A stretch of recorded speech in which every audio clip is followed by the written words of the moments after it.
Hello everyone, welcome back. Your next chapter, chapter 3 was on safety and first aid. So I thought, ये मेरा field है, so let me talk to my children regarding this. What is first aid? इसका मतलब क्या है? First and aid.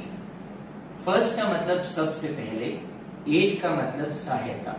So it is the first medical help given to an injured person before a doctor like me arrives. So when we are talking about this, or when we are talking about safety and first aid, behind the camera we have Ananya and I have my assistant Arnav over here who will be helping us demonstrate few things. So coming to the definition of first aid, it is the first and immediate assistance given to any person suffering from a minor or a relatively serious illness prior to professional medical help or ambulance arrives.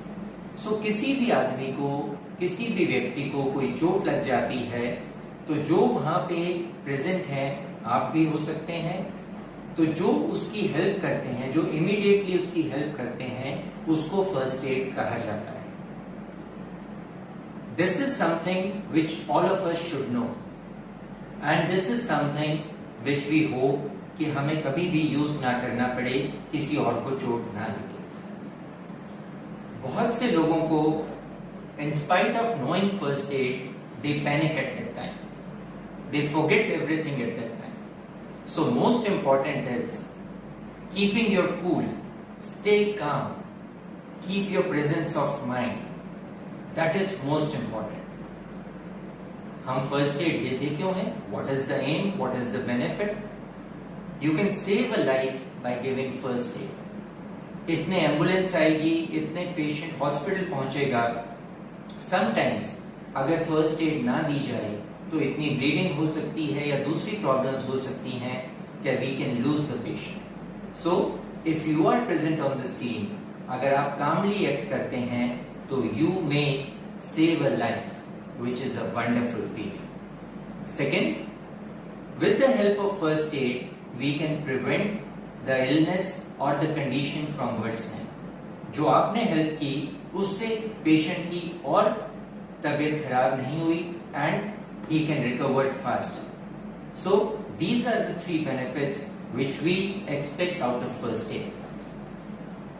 Whenever we talk about first aid, जब आप थोड़े से बड़े हो जाएंगे तब हमेशा दो टर्म्स की बात होती है. रिससिटेशन का मतलब होता है किसी को वापस सपोर्ट करके and to bring him back to life और टू सपोर्ट लाइफ. तो जब भी हम रिससिटेशन की बात करेंगे तो उसमें टर्म एक यूज होती है ABC of resuscitation, where A stands for airway, B stands for breathing and C stands for circulation. इसके बारे में probably we'll talk later. अभी आपकी क्लास के लिए या आपके उससे ये है, it's a little more complicated, but I just wanted you to know कि ABC of resuscitation means maintaining airway, breathing and circulation. Similarly, एक और टर्म आपने सुनी होगी CPR.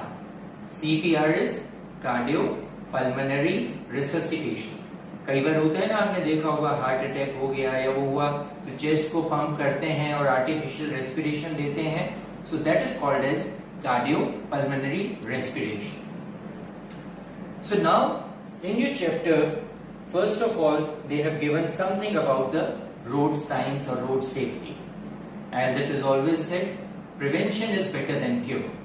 सो अगर हमें रोड साइंस पता है, if we know what do they mean, if we follow them properly, then that can save or prevent a number of accidents and we can stay safe.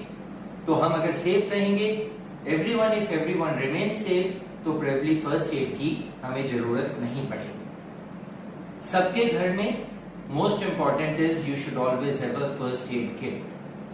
Market में बहुत से professionally made first aid kits available होते हैं, but it's very simple. आपको घर में ही, I have example over here, a simple bread box. This is a first aid kit, a homemade first aid kit. क्या क्या होना चाहिए इसमें? जब भी हम कोई रिससिटेशन स्टार्ट करते हैं, अपनी सेफ्टी सबसे पहले होनी चाहिए। तो a first aid kit should always include a pair of gloves and I wear. मैं अपने ग्लासेस पहन रखे हैं मैंने, तो आई वियर है, मेरी आईज प्रोटेक्टेड है, और ग्लव्स, ताकि कहीं भी मैं उसको ब्लीडिंग को रोकता हूँ या कुछ कहीं पे पेशेंट वॉमिट कर देता है, तो अगर मैंने ग्लव्स पहने हुए हैं तो आई एम सेफ, मेरे को इन्फेक्शन होने का डर नहीं, और मेरे स्टेराइल ग्लव्स हैं, तो इससे पेशेंट को भी और कोई एक्स्ट्रा इन्फेक्शन होने का डर नहीं। देन कभी भी ब्लीडिंग होगी तो हमें गॉज पीसेस चाहिए, 1 या 2 साइज के gauze pieces which are sterile, they can be used. There should be something to clean the wounds. Bleeding हो रही है तो any antiseptic solution which can be a betadine or a Savlon that can be used. जब आप finally उसकी dressing करोगे, dressing के ऊपर लगाने के लिए an antiseptic ointment and a tape, a wider one or a smaller one, ताकि आप उसको in place उस ड्रेसिंग को मेंटेन कर सको, उसको आप होल्ड कर सको। और अगर घर पे टेप नहीं है तो a simple handkerchief applying pressure with that can also serve। ये तो सबके घर में होते ही हैं, right? So सबसे पहले we'll be talking about scratches and wounds, कि कोई चोट लग जाए या कोई स्क्रैच आ जाए, so how it is to be maintained, और उसको हमने फर्स्ट एड कैसे देनी है। कोई भी चोट लगे, any wound, it should not be neglected। सबसे पहले whenever there is an injury to somebody, कोई कट लगा, स्क्रैच लगा, so wash your hands, wear gloves as I just showed you। इससे क्या है कि आप अपने को उससे प्रोटेक्ट कर सकते हैं कि जो ब्लड निकल रहा है उससे आपको कोई इन्फेक्शन ना लगे।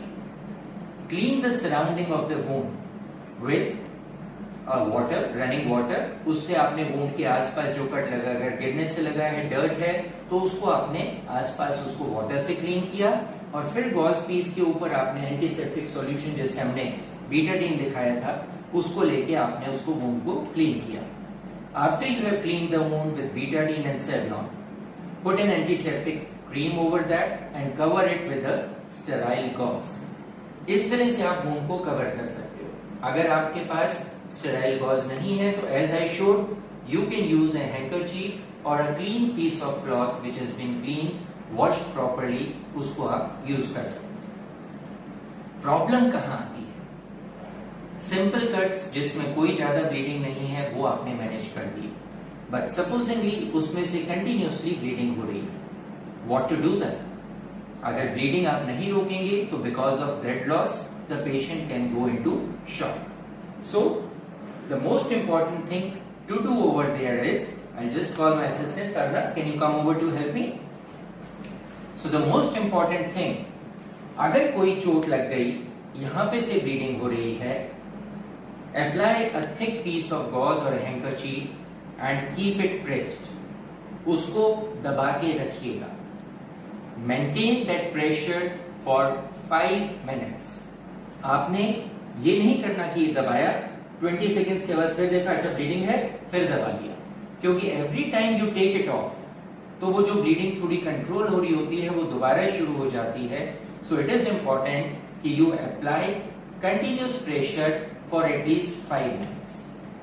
कई बार आपने देखा होगा कि अगर इंजरी थोड़ी डीप है तो ब्लड थोड़ा थोड़ा निकलने की बजाय एक स्पर्ट आ रहा होता है, जैसे हम कहते हैं ना पिचकारी की तरह ब्लड आ रहा होता है। So those are arterial bleeds. अगर आर्टरी की इंजरी है उसमें भी पहले आप 5 मिनट्स उसको प्रेस करके थोड़ा सा प्रेशर ज्यादा देना पड़ेगा, उसको कंट्रोल करने की कोशिश कीजिए। अगर नहीं हो तो then what is an option? Then we use what we call as tourniquet. Tourniquet का क्या मतलब होता है? Tourniquet is a bandage tightly tied over the wound to stop bleeding. अब उसको हम टूर्निके अप्लाई कैसे करेंगे? I just demonstrate. Can you hold it like this? You have taken this handkerchief and applied it like this. आपने ये tightly apply किया, लेकिन आप कितना भी जोर लगाओ इससे ज्यादा और नहीं हो रहा। So what you will do is apply another knot like this and then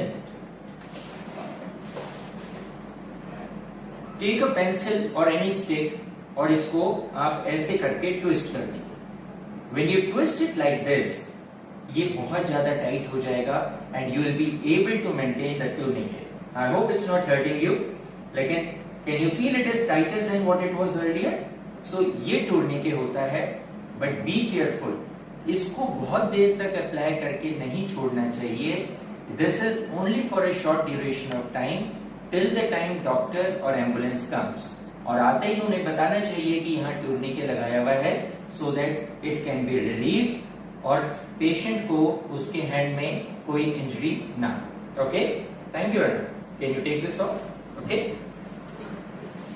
अगर इंजरी होती है और कंटेमिनेटेड इंजरी होती है तो आपको सबको ध्यान होगा कि मम्मा पापा कहते हैं कि टेटनस का इंजेक्शन लगवाना चाहिए, because if an injury is caused by a rusted object, कोई लोहे की जंग लगी हुई चीज है, और द इंजरी और the wound is contaminated with soil या डर्ट, तो उसके अंदर टेटनस होने का डर रहता है। सो उसमें हम क्या करेंगे?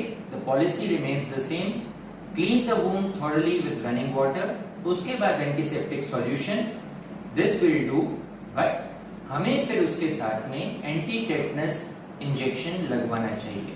ओके, सो कभी भी चोट लगती है, जो हम ग्राउंड में गिर गए या और कोई रस्टेड चीज से हमें चोट लग गई, so we should get a anti tetanus vaccination और अ वैक्सीन डन। आप सबको usually you are of the age around 10 years, so 10 years पे रूटीनली हमारी टेटनस की जो नॉर्मल वैक्सीन होती है वो लगी होती है। Now supposedly you get an injury today, और आज आपके आसपास कोई डॉक्टर नहीं है, तो टेटनस हमें कितनी देर में लगवाना चाहिए? So after an injury preferable is कि जितनी जल्दी हो सके हम टेटनस का इंजेक्शन लगवाएं, बट विद इन 48 आवर्स हमें जरूर टेटनस का इंजेक्शन लगवा लेना चाहिए, right? So after an injury with in 48 hours हमें टेटनस का इंजेक्शन लगवा लेना चाहिए।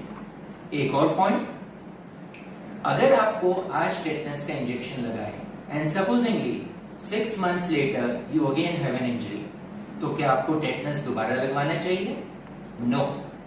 If you take a tetanus injection or a tetanus booster, this will provide protection for a period of 5 years. So for next 5 years अगर injury होती है, so आपको हर बार tetanus का इंजेक्शन नहीं लगवाने की जरूरत है। It's only after 5 years that we'll need to take additional booster of tetanus or an anti-tetanus injection, anti-tetanus serum. Okay? Now coming on to another topic, a very common topic, which is nose bleed, जिसको हम medical term में epistaxis भी कहते हैं। Okay, so epistaxis, EPISTAXIS, this term is not given in the books, so इसीलिए मैं इसको epistaxis आपको उसको I am telling the spellings for that. So commonly आपने देखा होगा कभी कभी गर्मी के सीजन में सोते सोते सडनली नोज से ब्लीडिंग होने लग जाती है। अगर ये ब्लीडिंग थोड़ी सी होती है, बहुत ज्यादा नहीं होती, तो most of the time this can be taken care of at home.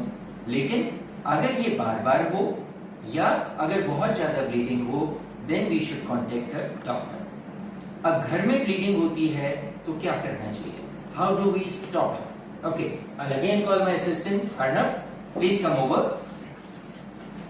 जब ये नोज से ब्लीडिंग होने लगती है तो कॉमनली हमने देखा होगा घर में कहते हैं लिटा दो, बहुत सारा पानी डालो। नहीं, what needs to be done? Bleeding nose से हो रही है, अगर आप उसको लिटा दोगे तो ये सारा ब्लड अंदर चला जाएगा, वहां से लंग्स में भी जा सकता है, नहीं तो ये टमी में चला जाएगा। सो मेक द पेशेंट, और जिसको भी ब्लीडिंग हो रही है उसको चेयर पे बिठा दो, थोड़ा सा सर हमने पीछे करना है। अगर इस नॉस्ट्रल से ब्लीड है, so we can just press it from this side, और अगर थोड़ी ब्लीडिंग ज्यादा है, इससे प्रेशर नहीं हो रहा, तो we can pinch it like this. So इसको ऐसे पिंच करके विलास करना कि आप मुंह खोल के मुंह से आराम से सांस लेते रहो। So pinch the nose, breathe from mouth. थोड़ा बहुत अगर ब्लड मुंह में जा रहा है तो वो हम मुंह से स्पिट कर सकते हैं, राइट? अगेन ये पोजीशन और ये जो प्रेशर है, मेंटेन इट फॉर 5 मिनट्स। इसके साथ में आपने थोड़ा सा कोल्ड वाटर डालना हो नोज पे, कॉटन या कपड़ा गीला करके नोज पे रखना हो, नो प्रॉब्लम, लेकिन this is what will stop the bleeding. ये बहुत इंपॉर्टेंट है। एंड अगेन हमें बीच बीच में खोल के चेक नहीं करना है। We'll wait for 5 minutes and then stop it, so that should take care of it, right? So आपको हमने कट स्क्रैचेस के बारे में बता दिया, आपको हमने नोज ब्लीड या एपिस्टेक्सिस के बारे में बता दिया। Okay, next we'll talk about sprain. Sprain का क्या मतलब होता है? स्प्रेन होता है जो हम कहते हैं ना कि मोच आ गई। हम चलते चलते अगर पैर मुड़ गया या हाथ ट्विस्ट हो गया, जिससे इंजरी इतनी नहीं थी कि उसके ऊपर बोन फ्रैक्चर हो या बोन ब्रेक हो, लेकिन जो उसके आसपास सॉफ्ट टिश्यू होते हैं, जो लिगामेंट्स होते हैं, वो खिंच जाते हैं, वो टियर हो जाते हैं। This is called as sprain. हमें कैसे पता चलेगा कि स्प्रेन हुआ है? यूजुअली जब स्प्रेन होगा तो खूब सारी पेन होगी, वहां पे स्वेलिंग होगी, और क्योंकि ब्लीडिंग अंदर अंदर हुई है तो उसका कलर हमारा कई बार ब्लू हो जाता है, जिसको हम कहते हैं कि bluish discoloration of the skin. These are the 3 indicators that there is a sprain of that joint. Sprain usually joints पे होता है क्योंकि मूवमेंट वहीं पे होती है, right? अब इसमें हमने क्या करना है? What is the treatment for sprain? First aid आप क्या दोगे? स्प्रेन हुआ है, रेस्ट करवाओ। सबसे इंपॉर्टेंट इज इमीडिएटली उस पार्ट की मूवमेंट बंद कराओ, उसको सपोर्ट करो। सेकेंड, स्वेलिंग हो रही है क्योंकि अंदर ब्लीडिंग हो रही है, so to reduce that, to prevent that, take an ice pack। Fridge में जितनी आइस है निकाल के एक टॉवल में या तो रैप कर लीजिएगा या कॉटन के उसमें एक पॉलिथीन में आप रैप करके और उसको हम जॉइंट के ऊपर रख देंगे। So rest, no movement and ice pack, this should reduce the pain till the time you contact the doctor या मामा पापा आके they take care of it further. सबसे जरूरी क्या है इसमें, क्या ध्यान रखना है? कई बार कहते हैं कि कहीं पे मोच आ गई तो उसकी मालिश कर दीजिएगा। जोर से मालिश हमने नहीं करनी है। Remember that, no vigorous rubbing, मालिश हमने नहीं करनी है, right? Next after this is fractures. अभी हमने स्प्रेन किया था जिसमें हम कह रहे थे कि जॉइंट्स के ऊपर अगर सॉफ्ट टिश्यू इंजरी हो उसको स्प्रेन कहते हैं, लेकिन अगर चोट इतनी ज्यादा है या यहाँ बीच में लगी कि उससे बोन हमारी क्रैक हो गई या ब्रेक हो गई, so that is called as a fracture. A crack or a breach in bone is called as a fracture. बहुत पेनफुल होता है। इनिशियली बोन ब्रेक हुई तो उसकी पेन है, सो उससे अब हम उसको क्या कर सकते हैं उसमें? First aid. Again most important, keep calm. जो हो गया वो हो गया, अब और खराब ना हो और ज्यादा इंजरी ना हो, इसके लिए हमने क्या करना है? जिस जगह का फ्रैक्चर है, keep it at rest, right? Will again make use of Arnav's presence over here. अगर हमारा यहाँ पे चोट लगी, अनफॉर्चुनेटली यहाँ का फ्रैक्चर हो गया, अब ये जो बोन है otherwise it's stiff like a rod, लेकिन अगर बीच में इंजरी हो गई तो ये इस तरह से मूव करेगी। जब यहाँ पे इंजरी है और उसकी वजह से बोन मूव कर रही है, तो जो दोनों एंड बोन्स के हैं जब वो आपस में रब करेंगे तो वो पेन करते हैं, और जो वहां पे नर्व्स और जो वेसल्स हैं, ब्लड वेसल्स हैं, उनको वो इंजर भी कर सकते हैं। So what we require is to apply a splint over there to support it, right? तो जहां फ्रैक्चर होगा हमें वहां पे एक स्प्लिंट अप्लाई करनी है ताकि वो बोन मूव ना करे। अब वो स्प्लिंट, हम घर पे तो स्प्लिंट सबके रखी नहीं होती, so any piece of cardboard, कोई आपकी पतली सी स्टिक है, रॉड है, नहीं तो simple magazine, keep your hand like this, wrap it around like this, ये आपकी स्प्लिंट बन गई। ओके, इसको और सपोर्ट करना हो तो make use of another magazine, please hold it around and using a simple handkerchief जैसे हमने पहले किया था, इसको हम 2 जगह से टाई कर देंगे, एक इधर से और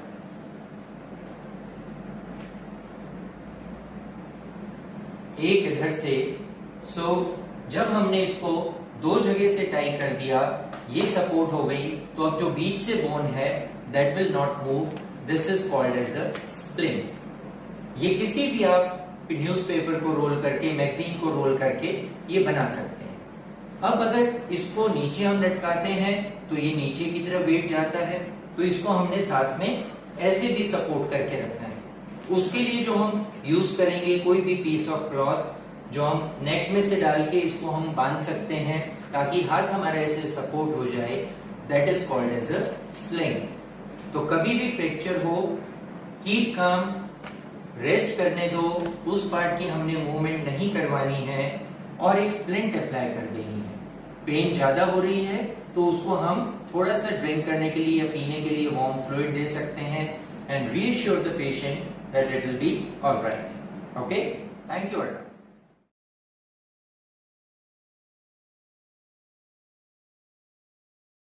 So next we'll talk about burns. Burns क्या होते हैं? कई बार स्किन जल जाती है, कोई हॉट ऑब्जेक्ट है, हमने उसको टच कर दिया, फायर है, किसी कागज में लगी हुई है या गैस पे है, गलती से हम उसके पास गए, so that can cause a burn. Diwali पे crackers, that's why we say no to crackers, क्योंकि सिर्फ पॉल्यूशन ही नहीं, क्रैकर्स की वजह से it can also cause injuries or it can also cause burns. Then steam, गर्म पानी है, नहाने का, गीजर का, उसमें से निकला, उससे बर्न्स हो सकते हैं फ्रॉम बॉइलिंग वाटर और स्टीम।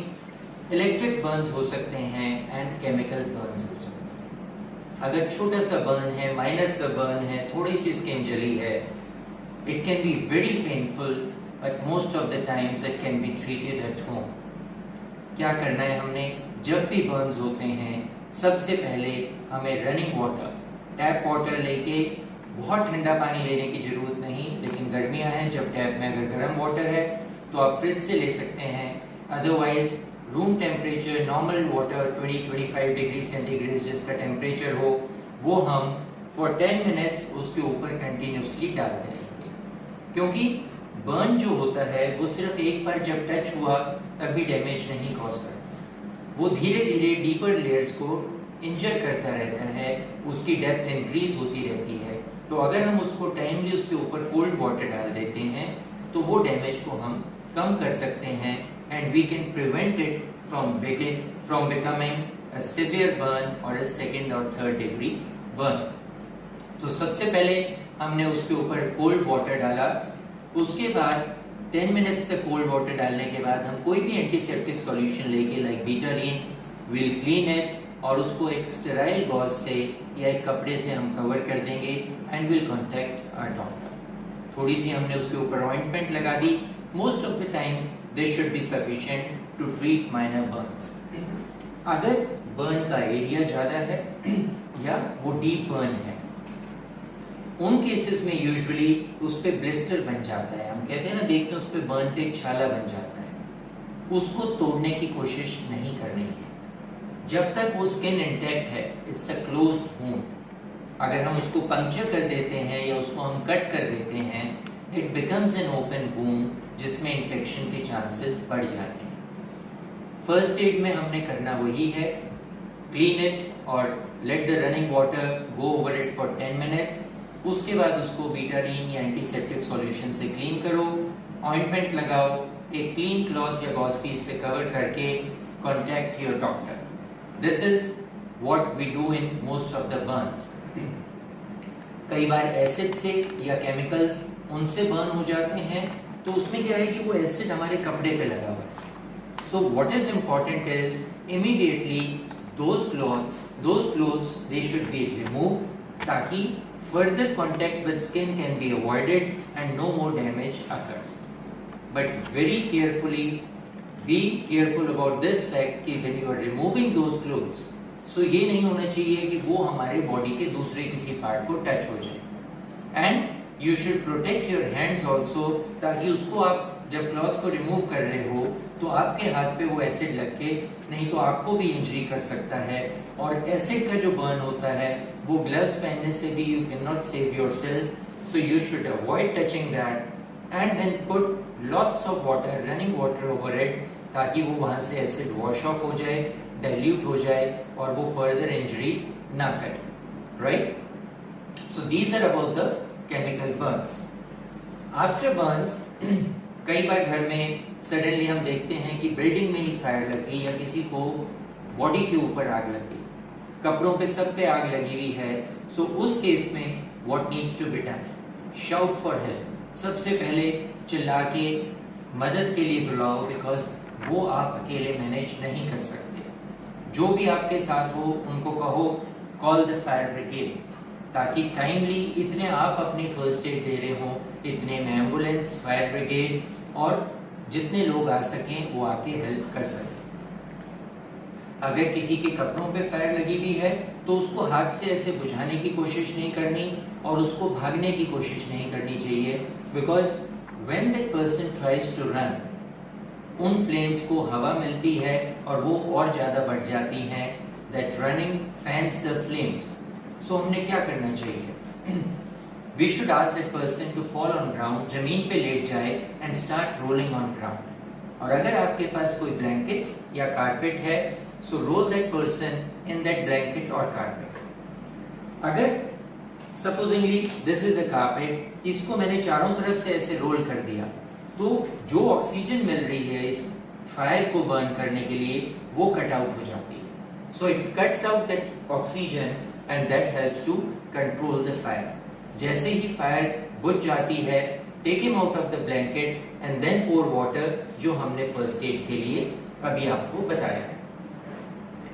इंपॉर्टेंट कि अगर कहीं भी इलेक्ट्रिक फायर है, आपको लगता है वायर्स में फायर है, किसी स्विच में से अगर फायर निकल रही है, आग निकल रही है, in that condition do not throw water over electric fire, because if you throw water the chances are that you can also be electrocuted, या वो पानी जब वहां जहां भी गिरेगा उससे आपको भी इलेक्ट्रिक करंट शॉक लगने का डर रहता है।